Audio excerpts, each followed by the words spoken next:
Bienvenidos a todas y todos. Estamos de nueva cuenta con nuestra clase de Derecho Aduanero en nuestra clase virtual de los miércoles. En esta clase vamos a continuar con nuestro procedimiento administrativo en materia aduanal o aduanera, mejor conocida como PAMA. En lo largo de nuestro curso hemos visto quiénes son los sujetos obligados, en este caso los sujetos que pueden empezar con este procedimiento y a quienes se les puede imponer estos procedimientos. Ya vimos que está la ley aduanera y su reglamento interno, en donde nos dice quiénes son estos sujetos y cuál va a ser el procedimiento a seguir. En esta ocasión vamos a ver esa parte en particular. ¿Cuál va a ser el procedimiento que se tiene que llevar en un PAMA? Aunque suene bastante redundante. Este va a iniciar cuando, con el motivo del reconocimiento aduanero, o bien el segundo reconocimiento, la verificación de mercancías en transporte y de vehículos de procedencia extranjera en tránsito, así como visitas domiciliarias o cualquier otro acto de comprobación, la autoridad detecten irregularidades que lleven al embargo precautorio de mercancía de procedencia extranjera o nacional, conforme a lo establecido en el artículo 151 de la ley aduanera. ¿Esto qué quiere decir? Ustedes cuando salen del país, si les ha tocado salir ya sea de forma terrestre, en este caso cuando van a Estados Unidos y compran N cantidad de cosas, cuando regresan y ya pasado el puente, lo primero que van a encontrarse es aduana. Entonces llegan al puente, terminando el puente, luego llegan estas personas, estos oficiales, y te piden que aprietes un botón donde hay un semáforo. Ese es el primer reconocimiento. Muchas veces el semáforo está en verde, pero en algunas ocasiones, supuestamente de manera aleatoria, no lo he confirmado, pero supuestamente es así, les toca a algunas personas un semáforo rojo. ¿Qué quiere decir? Que se va a dar un primer reconocimiento de la mercancía a la que traen. Si ustedes no son comerciantes, lo que va a pasar es que se van a tener conforme a la franquicia. ¿Y qué es esto? Bueno, no es más que la posibilidad que tienen cada uno de nosotros de entrar con alguna mercancía que sea de uso particular. Es decir, ustedes tienen el derecho de que cuando llegan a nuestro país de otro país, del extranjero, mejor dicho, ustedes tienen la posibilidad de traerse cosas y asimismo de llevarse cosas, porque imagínense si van a estar 15 días, pues sería muy raro de que nomás tuvieran un solo cambio. Pudiese ser, pero creo que no sería muy buena la idea. Entonces se permite a las personas el llevarse algunos productos o objetos que se van a utilizar de manera particular, o bien puedes ir a otros lados en donde puedas traer algo que vaya a ser de consumo propio. En este caso sería lo que le llamamos franquicia. Generalmente te permiten traerte del extranjero alrededor de $500, salvo cuando es temporada alta, o cuando así lo maneja la aduana, pueden traerse hasta $1,000 por día. O bien, independientemente de ese dinero o lo que se vaya a gastar, también puedes traerte ciertas pertenencias, porque en teoría son pertenencias necesarias para poder subsistir en aquel lugar. Y hay un listado, si gustan después lo vamos viendo. Pero el punto es, para no salirme de lo que es el procedimiento administrativo en materia aduanal, es de que se hace un reconocimiento de las cosas que traen. Para el caso de los comerciantes, se da una primera revisión porque se tiene que dar el pedimento a esta administración, en este caso a la aduana, para verificar o cerciorarse de que la mercancía que están trayendo corresponde a la que están registrando, la que están señalando. Posteriormente, puede haber un segundo reconocimiento. Este se da en lo que se conocía anteriormente como la garita, la cual estaba ubicada a los 30 kilómetros posteriores a la frontera.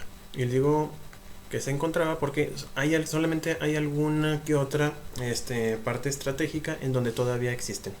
Y es una segunda revisión que hace la Administración Central o la Administración General de Aduanas para ver también el cumplimiento de las obligaciones como mexicanos al momento de traer alguna mercancía del exterior.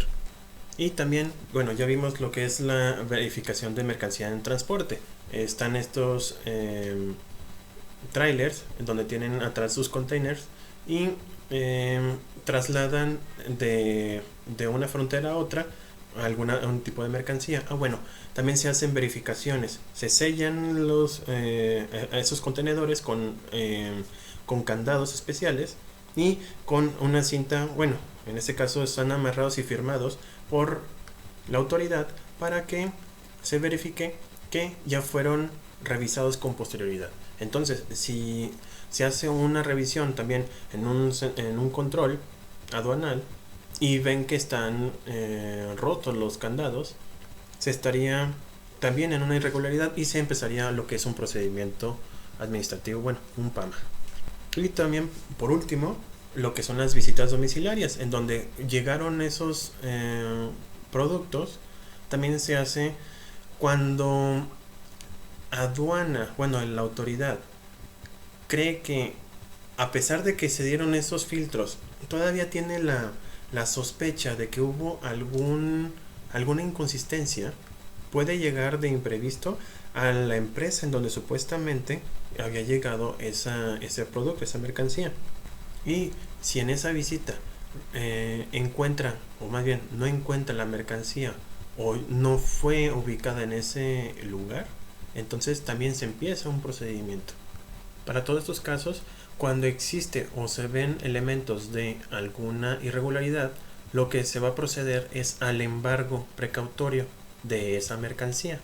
Y no es más que una medida preventiva, como se había dicho anteriormente, para evitar que ese producto dañe a la salud o a la economía de México. Y acá se encuentra ya estructurado. De acuerdo al artículo 151 de la ley aduanera, será el embargo precautorio cuando se introduzcan por lugar no autorizado y o se desvíe la ruta fiscal, porque eso ya da como una, pues se puede decir, mala espina por parte de la autoridad de que ese producto no va a llegar a la empresa donde supuestamente tenía que ingresar, o bien cuando se trate de mercancía prohibida o sujeta a la regulación y restricciones no arancelarias, excepto las de información comercial. También se realiza el embargo cuando no se acredita con la documentación aduanera o se trate de vehículos conducidos por personas no autorizadas. Y esto pasa mucho cuando los choferes se les olvida sacar, bueno, no se les olvida, más bien no lo hacen, su licencia federal para conducir. También procederá al embargo cuando se detecte mercancía no declarada o excedente en más de un 10% del valor total declarado. También cuando la transportación de la mercancía se realice sin pedimento dentro del recinto fiscal. Cuando el nombre del proveedor o importador señalado en el pedimento o factura sean falsos o inexistentes, o el domicilio señalado en dichos documentos no se pueda localizar o la factura sean falsas. También se va a hacer el embargo. Y cuando la mercancía, cuyo valor declarado en el pedimento sea inferior a un 50% o más al valor de transacción de mercancía idéntica o similar. Y esto pasa mucho en la mercancía china, o muchas veces no se les cree porque el producto en sí estaría demasiado devaluado. En los casos a que se refieren las fracciones 6 y 7, se va a requerir una orden emitida por el Administrador General de Aduanas o el Administrador Central de Investigación Aduanera para que proceda el embargo precautorio durante el reconocimiento aduanero, segundo reconocimiento o verificación de mercancías en transporte. Si se fijan, tienen que reunir todos estos elementos. Si no, no se podría hacer el embargo precautorio. ¿Por qué? Porque prácticamente esto implicaría o daría indicios a que sería un delito por parte de los que van a traer la mercancía. Y como les dije anteriormente, si no dan un debido proceso a los que posiblemente hayan realizado la infracción, podrían quedar libres. Ahora bien, en primera instancia se tiene que realizar el embargo, pero ya ven que tenemos nuestros bemoles, por decirlo de una manera, en nuestra ley. Y si lo que queremos es hacer una recaudación, y si la autoridad reconoce que la mercancía no es ilegal, pues se les puede pedir una garantía del interés fiscal.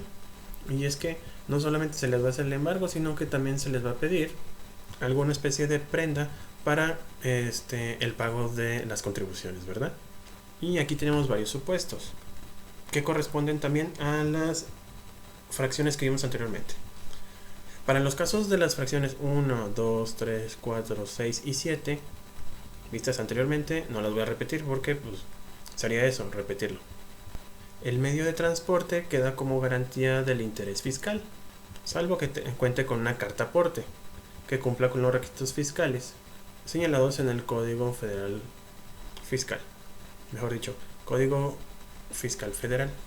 Para los casos a que se refieren el artículo 3 y 4, fracciones 3 y 4, es decir, de la persona que no cuenta con autorización para llevar la mercancía, o cuando la que no se haya declarado sea superior al 10%, el resto de la mercancía va a quedar como garantía fiscal, salvo que se traten de maquiladoras o bien empresas con programas de exportación que se encuentren autorizadas por la Secretaría de Economía. Ahora bien, cuando las autoridades aduaneras que procedan a la retención de mercancía, en el acta de retención que para tal efecto se levante, porque se tiene que levantar un acta, todo acto administrativo se tiene que realizar o se tiene que documentar. Bueno, en este caso, el acta deberá señalar el plazo que tiene el interesado para presentar la garantía, ya sea a través de la cuenta aduanera de garantía o conforme a lo señalado en el artículo 141 del Código Fiscal. Pues bien, supongamos de que pues ya nos empezaron el proceso, llegamos a la aduana y resulta ser de que nuestra mercancía pues sí tenía algunas infracciones. ¿Qué es lo que va a pasar? Primero, se va a tener que hacer un acta de inicio del PAMA. En este caso va a llegar la autoridad y va a tener que presentarse con el ciudadano y le va a explicarle que es la situación. En este caso va a llevarse un acta como una especie de machote y va a empezar a hacer va a tener que vaciar todos los datos por los cuales se encuentran en esa situación, y que para el caso dentro del acta se va a hacer constar los hechos y circunstancias de tiempo, modo y lugar que motiven el inicio del PAMA, elaborando una relación precisa de los acontecimientos que se presentaron. Como les venía diciendo, se va a presentar la autoridad y va a decirle cuál es el motivo por el cual se encuentran en esa situación. En este caso le va a decirle que revisando la mercancía nos encontramos que venía escondido, por decirlo así, otra mercancía que posiblemente esté prohibida en su ingreso aquí a México. O le puede decir que de acuerdo al pedimento resulta de ser de que lo que declaró que se iba a entregar pues eran, no sé, corchos, y resulta de ser de que no eran corchos, eran tapas, pues, incumpliendo así con lo que es las normas. Bueno, asimismo, como inciso B, se va a señalar el lugar, hora y fecha en que se lleva a cabo la diligencia y cualquier otra circunstancia que auxilie a precisar el acto. Una vez que ya le explica mueve a la persona y la lleva frente a la mercancía. Esto es para que realice el reconocimiento de los objetos. Se puede dar en diferentes circunstancias, pero cuando se trata de manera individual, en el aeropuerto, te ponen enfrente de la maleta y te dicen qué fue lo que encontraron. O bien, material, bueno, cuando es vía terrestre o vía marítima, en el puerto, van al lugar en donde está el contenedor y se va levantando un acta que dice: en este momento, siendo las 12 horas con 22 minutos, nos trasladamos a un lugar ubicado en el puerto, no sé cómo se puede definir, Tampico, Madero. Bueno, Tampico, Madero es otro puerto. Y en este momento nos apersonamos en frente del barco tal, con número y tal, y empieza a hacer la descripción y se empieza también a señalar qué es lo que va siguiendo. Y van a estar diciendo: en este momento se abrieron las puertas, se abrieron las cajas, en el lote tal, van ubicando prácticamente todos y van diciendo qué fue lo que se encontró en ese instante.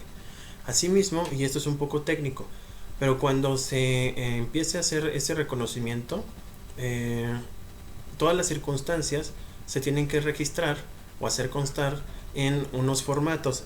Está el CIREM M3 o el CIRESI. Ambos son unos sistemas.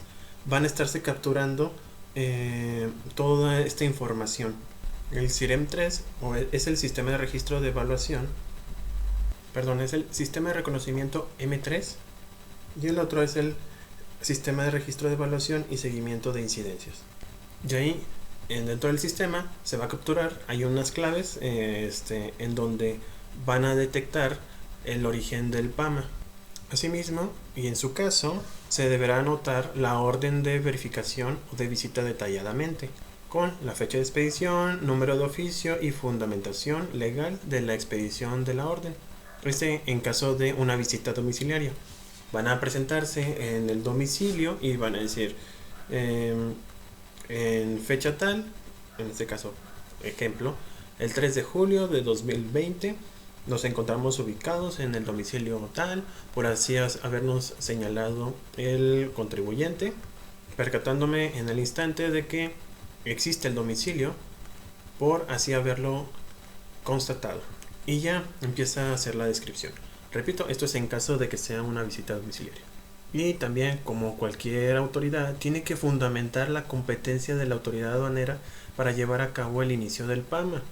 ¿Se acuerdan la semana pasada que les había dicho de que existen autoridades locales y federales? Pues bien, no cualquiera puede iniciar el PAMA. Y también hay que verificar la competencia. Esto en su momento el abogado tiene que verificarlo si lo quiere, cuando vaya a defender a la empresa. Y también tiene que citar, y dice así, detalladamente los datos de la constancia de identificación del personal aduanero que practica la diligencia. Muchas veces la identificación es esencial, porque si no se identifica, se entenderá que es una persona incompetente, en ambos sentidos.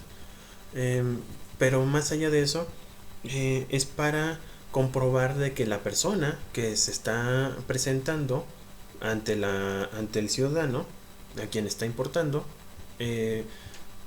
cumple con los requisitos de ley para aplicar esas sanciones o este procedimiento. Y generalmente todos los servidores tienen un gafet. En ese gafet actualmente incluso tienen un código QR en donde ustedes le dan, lo leen y te llevan a la ley que fundamenta su atribución y las características generales del servidor público para poderlo identificar.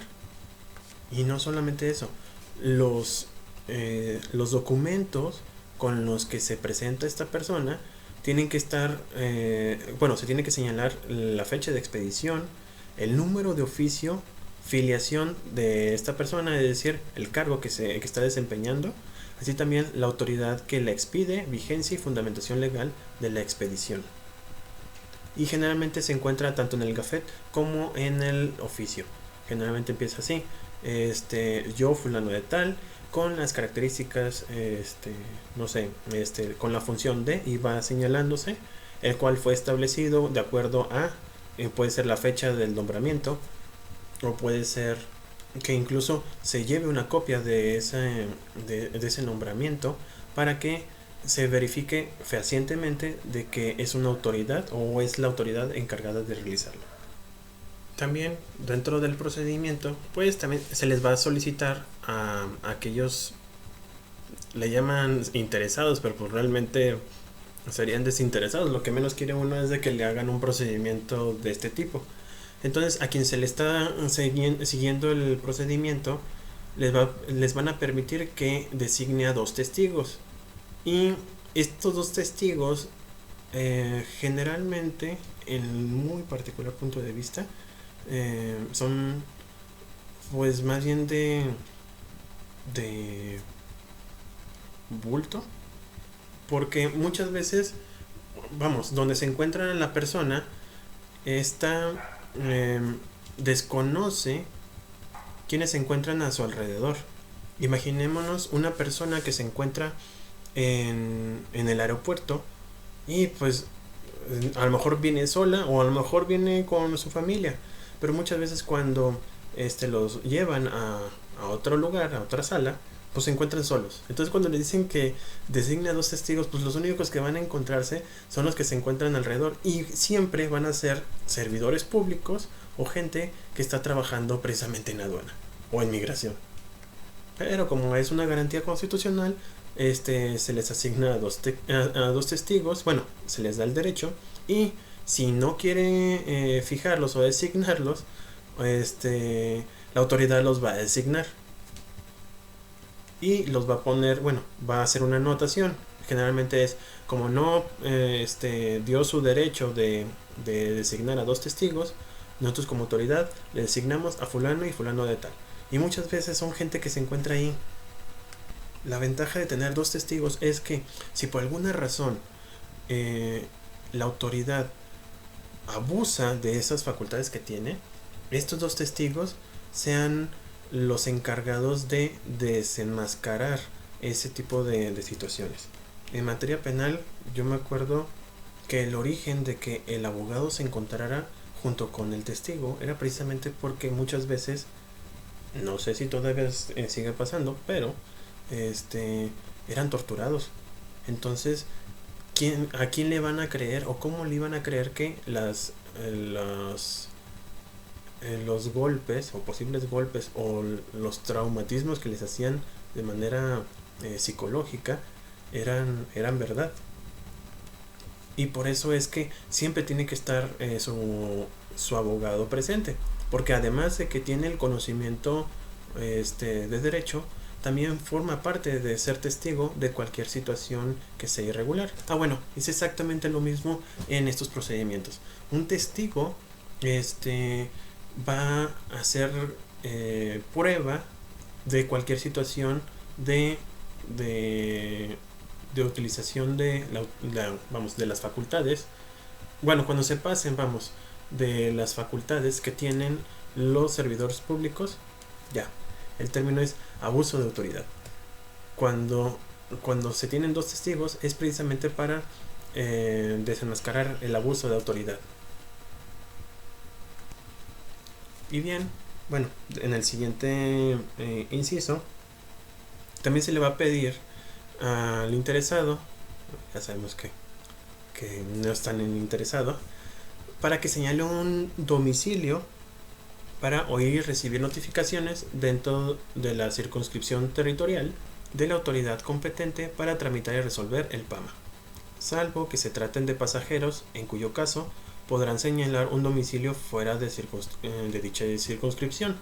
¿Por qué es esto? Bueno, generalmente cuando son de manera terrestre o bien portuaria, pues muchas veces el agente aduanal o las personas que le apoyan para hacer este tipo de importaciones de mercancía, pues trabajan precisamente en el puerto. Entonces, en ocasiones lo que se hace es dejar el domicilio para ir a recibir notificaciones del propio agente aduanal.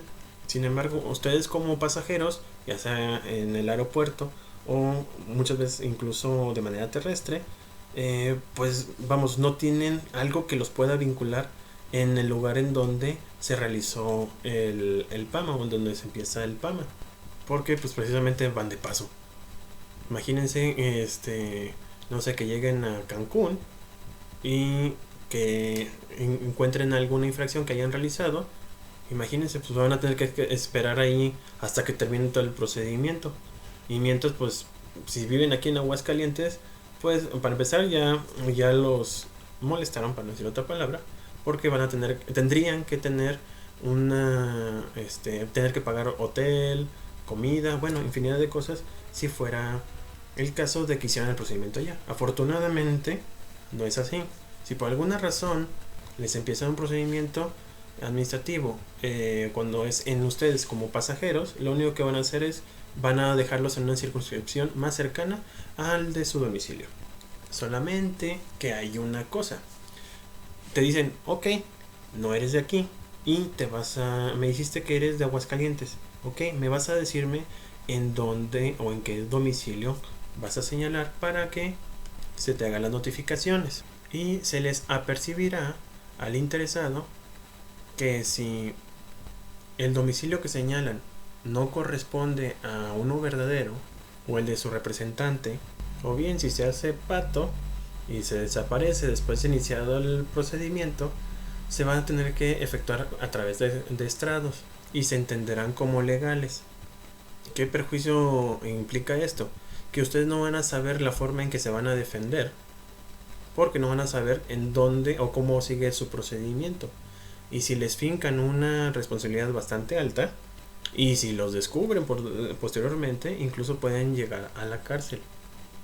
También, si por alguna razón les hacen una diligencia, una visita domiciliaria, y se niegan a firmar el acta en donde se realizó el procedimiento, también se va a realizar por estrados. También, mira qué bonito, en nuestro derecho pues tenemos nuestra garantía de audiencia, ¿verdad? Y aplicando esa garantía de audiencia, nosotros tenemos un plazo de 10 días hábiles contados a partir del día siguiente en aquel que surte efecto la notificación. Es decir, cuando te notifican un documento como cualquier otra autoridad, por ejemplo, si fue hoy cuando te notifican, vas a tener a partir del día de mañana, es decir, vas a contar mañana, que es 4, y tendrás hasta el 17, sin contar obviamente los sábados y domingos, porque son días hábiles, para recabar todas las pruebas que tengas, así como formular unos alegatos, o los alegatos, ahí van siempre juntos, que a su derecho convenga. Es decir, si les dicen, oye, ¿saben qué? Usted no puso esto en el pedimento, pues vas a tener 10 días para decir, oye, ¿sabes qué? No, sí lo puse y aquí está el documento en el que lo acredita. Ustedes tienen 10 días para hacerlo. Y también tienen la posibilidad de justificar con esas pruebas que sí cumplieron con todos los elementos normativos. También, y es su derecho, que la autoridad que elabore el acta respectiva entregue al interesado, o sea, la persona que se le está realizando el PAMA, en ese mismo acto, una copia del acta de inicio del procedimiento, precisamente para poderse defender, y en ese momento se entenderá como notificado. Es decir, bueno, ya termina todo el acta circunstanciada, y al final siempre se pone quién es la persona que está realizando el acta, los testigos, y ahí le ponen el interesado. Ustedes firman y a partir de ahí se tienen por notificados y empieza a contar su defensa. Tienen 10 días para presentar las pruebas y formular alegatos. Como este no es un tribunal, ustedes le van a decirle a la autoridad que lo que están haciendo ellos está mal, y con base a eso es como se tiene que defender este tipo de situaciones. como abogado, yo les recomiendo de que cuando se traten de formalidades no los presenten, salvo que sean demasiado obvios. Por ejemplo, si ustedes tienen el pedimento, ellos sí lo tienen que presentar, porque automáticamente eso va a hacer que la autoridad no, más bien reconozca que hubo una falla en esa situación. Es decir, si ustedes tienen elementos o pruebas que puedan tumbar directamente, bueno, le llamamos tumbar o sea, que ya no les sigan con ese procedimiento, eso sí hay que presentarlos. Cuando son tecnicismos, no hay que presentarlos en este momento. Yo se lo recomiendo para que se lo recomienden a sus abogados, porque ¿qué es lo que va a pasar? Si les fincan alguna responsabilidad, eso se puede anular en el siguiente tribunal.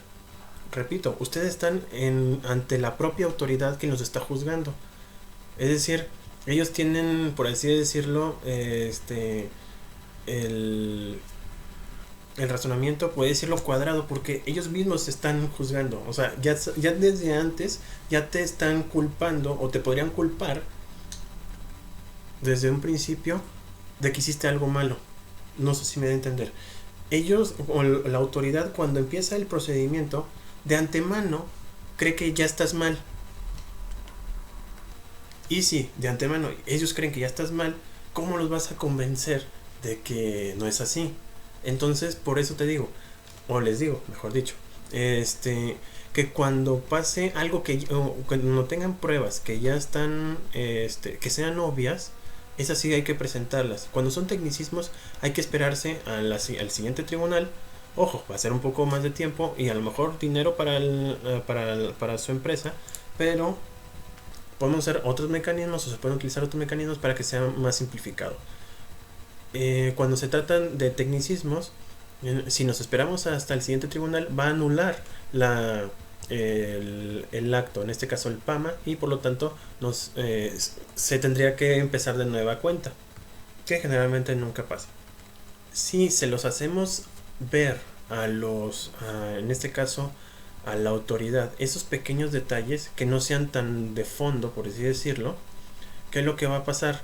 Se lo decimos, ellos van a tumbarse a sí mismos, por así decirlo, el acta, y van a generar una nueva, ya perfeccionando esos detalles, y ustedes les dieron el tip.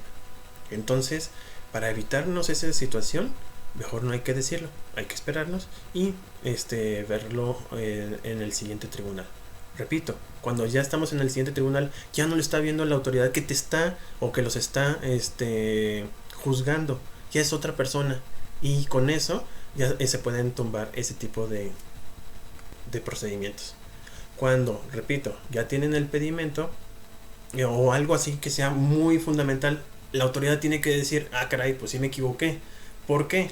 Porque si realmente tienes ese pedimento, la autoridad va a decir, ¿para qué le sigo si en el siguiente paso o en la siguiente etapa me van a tumbarme este procedimiento o me van a anular este procedimiento? Entonces, ¿para qué me desgasto? Cuando se trata de algo de fondo, entonces sí hay que ponerlo. Cuando sean tecnicismos muy pequeños, muchas veces son en el propio acta, que se realizó con tinta distinta, o cuando ven que la autoridad no puso su nombre completo, se llenó mal. Todas esas situaciones provocan que se reponga el proceso, y si lo hacen en este momento, va a ser perjudicial para ustedes. También es muy importante, dentro de los incisos, el de elaborar el inventario de la mercancía embargada, señalando el estado físico y descripción de la misma al momento de ser embargada por la autoridad.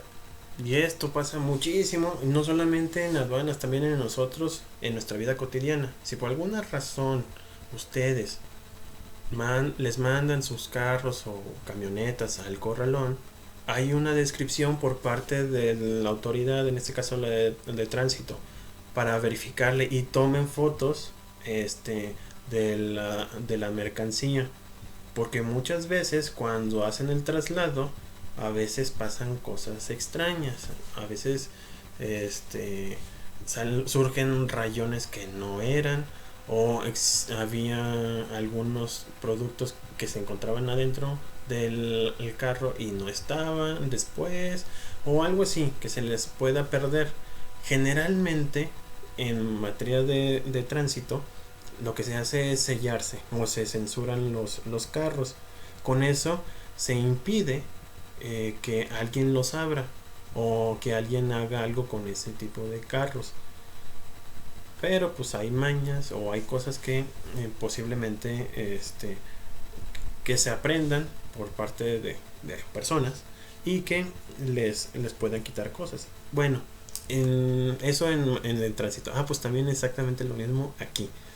Muchas veces la mercancía embargada la tienen que describir toda, y eso implica cajas, folios, en fin, tienen que detallar cada una de las cajas que fueron embargadas, porque podría ser también de que se confundan de cajas o pudiera haber algo ahí medio extraño. Mejor cuando se haga el embargo verifiquen que la mercancía, así como la descripción que se haga, corresponda con la que ustedes compraron. Y también, bueno, dice ahí que también tenemos que ponerle fotografías, y ustedes también hay que hacer eso. Independientemente de lo que tome la aduana, también ustedes hay que tomar fotografías por cualquier cosita. Asimismo, cuando se haga el inventario, también tienen que firmar quiénes fueron las personas que estuvieron ahí, quiénes son los que estuvieron actuando, y en este caso obviamente los testigos tienen que firmar, así al igual que las personas que se encuentran como interesadas. También van a tener que dictaminar o en su caso anexar la clasificación arancelaria, cotización y avalúo de la mercancía embargada. Esto porque si ellos dicen que lo que vale la mercancía es menor al 50% del mercado, y ustedes comprueban que no, que es efectivamente lo que debe de costar, con eso tumban el procedimiento. En el argot, eso de tumbar implica de que están haciéndose el procedimiento, y con eso cuando se hacen este tipo de acciones, el proceso acaba. Se tumba la intención de la autoridad de fincarte alguna responsabilidad o de fincar alguna responsabilidad. Por eso el término tumbar. En caso de ser necesario, se tomarán muestras u otros elementos probatorios necesarios para allegarse de elementos que permitan motivar adecuadamente la resolución que se dicte. Puede ser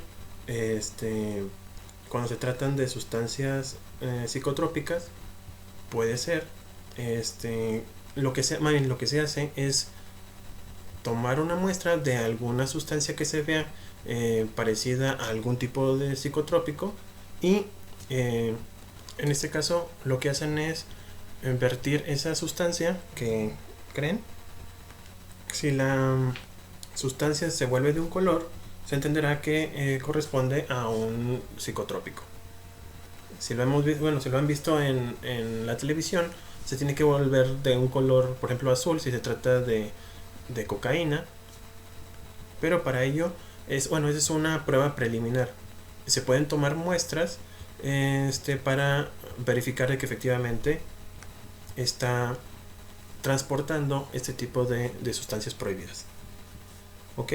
Bueno, otra de las cosas es motivar y fundamentar legalmente el embargo precautorio, considerando que solamente debe invocarse en el acta de inicio del PAMA. Obviamente, esto porque en teoría, cuando revisan o se hace la revisión y se encuentran con este tipo de mercancías, luego deben de entender de que se trata de algo que es perjudicial, tanto en la economía como en la salud. Repito, son estos dos elementos los que se sopesan para poder hacer los embargos precautorios. Entonces se tiene que decir, se tiene que fundar o motivar, y también se debe establecer la causa del embargo y de las presuntas infracciones que se conocieren en dicha actuación. Si no se hace esto, no se puede hacer el embargo. Recuerden que son comerciantes los que están realizando este tipo de transacciones, y si ustedes le quitan la mercancía que van a vender, les están quitando el sustento diario. Así está establecido en el Código Comercial, no yo lo estoy diciendo. Así señala que un comerciante es aquel que hace del comercio su vida diaria. Entonces, si no está fundado y motivado y le quita la mercancía con la cual va a tener que comer, y más aún, no fundamentas ni motivas el por qué le estás quitando todo la mercancía, les estás haciendo un perjuicio a él y no están comprobando de que están haciendo un perjuicio a la propia sociedad mexicana. Como hizo M, también tiene que describir, otra vez lo ponen, detalladamente las circunstancias en que fue descubierta la mercancía. Esta para en caso de que se trate de mercancía oculta en otra mercancía. Pueden ser, una vez notificada el acta, se deberá registrar la mercancía embargada precautoriamente en el sistema de control de bienes, mejor conocida como SICOBI, con el fin de que el área legal de la aduana dé el seguimiento jurídico y administrativo de la mercancía embargada precautoriamente hasta su destino final. Cuando se trate de mercancía perecedera y que se encuentre embargada, así como que sea de fácil descomposición o deterioro, animales vivos o automóviles y camiones que sean objeto de embargo precautorio y que dentro de los 10 días siguientes a su embargo o de los 45 días tratándose de automóviles y camiones no se hubieran comprobado su legal estancia o tenencia en el país, el SAT podrá proceder a su destrucción, donación, qué raro, asignación o venta cuyo producto se invertirá en el certificado de los común conocidos certificados de la tesorería, a fin de que al dictarse la resolución correspondiente se disponga la aplicación del producto y rendimientos conforme proceda. Ahí está un poquito complicado cuando se trata de embargo y por parte de los interesados. Cuando se trata de mercancía perecedera y ya pasaron 10 días del embargo, pues obviamente se va a echar a perder y se va a perder todo. Entonces lo que se hace es una especie de remate y ya se tiene en líquido el costo de la mercancía. Supongamos que tenemos una tonelada de manzanas y esas manzanas, el total de lo que se invirtió corresponden a 1,000,000 de pesos. Es interesante, 1 peso por manzana. Bueno, supongamos que fuera 1,000,000 de pesos lo que fue de la manzana. Entonces se va a rematar porque ya se va a echar a perder. Ya no, nadie lo va ni comprar, ni mucho menos nos va a funcionar todo podrido. ¿Qué es lo que se hace? Pues se vende y lo que se recaude va a quedar como a disposición.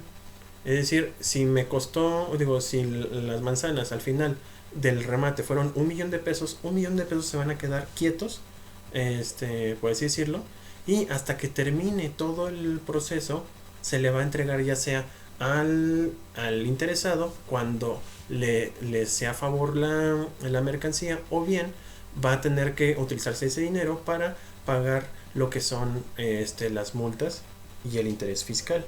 Y matan 2 pájaros de un solo tiro.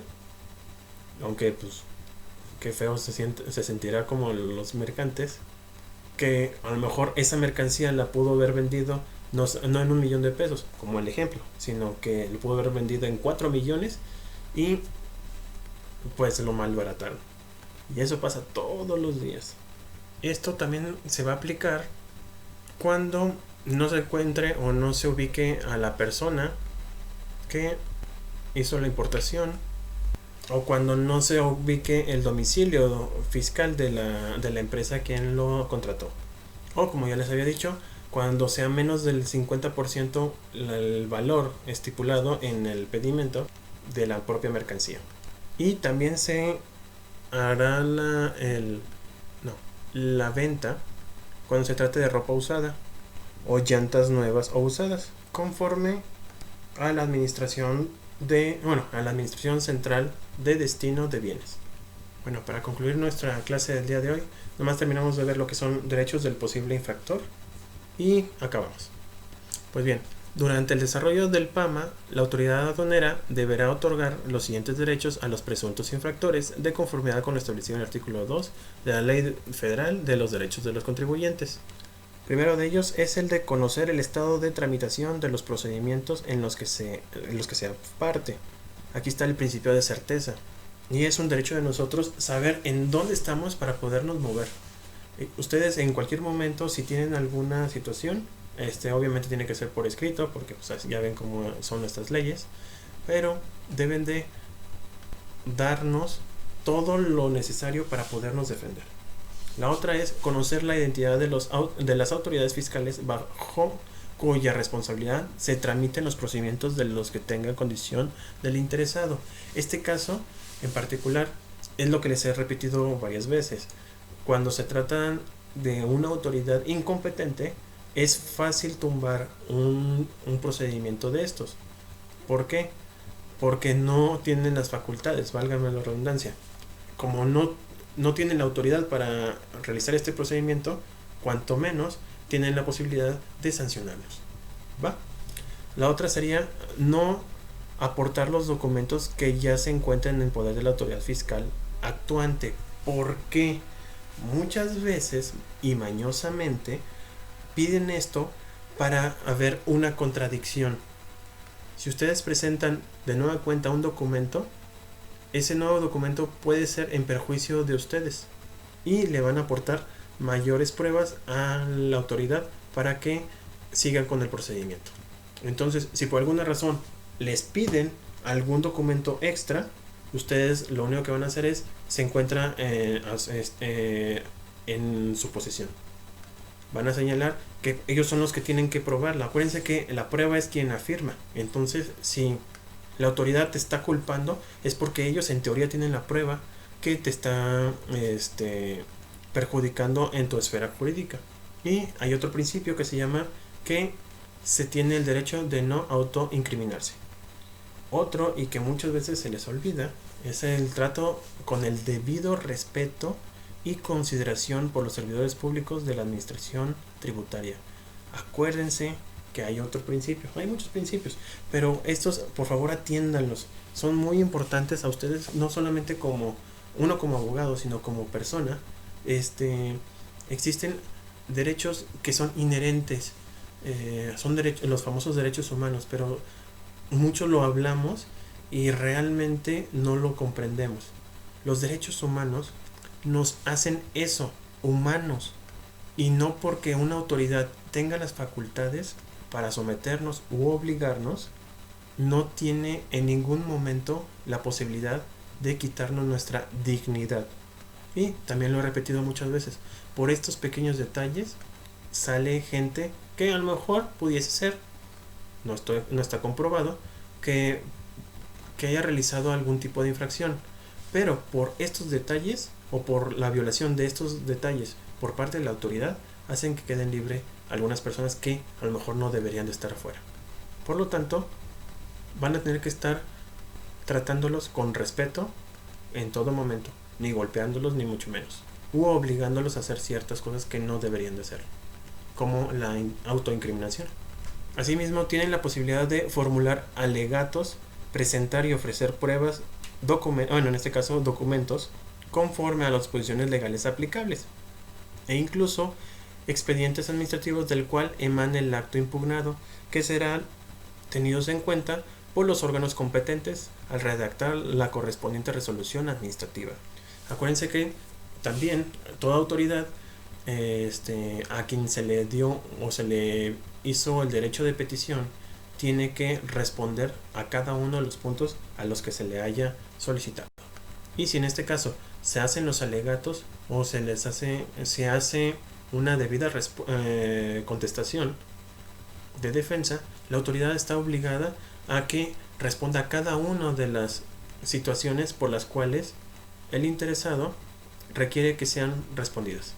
Asimismo, y va concatenado a ser oído en el trámite administrativo con cualquier parte del procedimiento hasta antes de la emisión de la resolución, en donde pudiese haber un crédito fiscal o la famosa multa en los términos que señale la ley. Antes de que se emita la resolución, ustedes en cualquier momento pueden estar solicitando, repito, información sobre el procedimiento, quién lo está llevando, en qué parte del procedimiento va, y se le tiene que responder.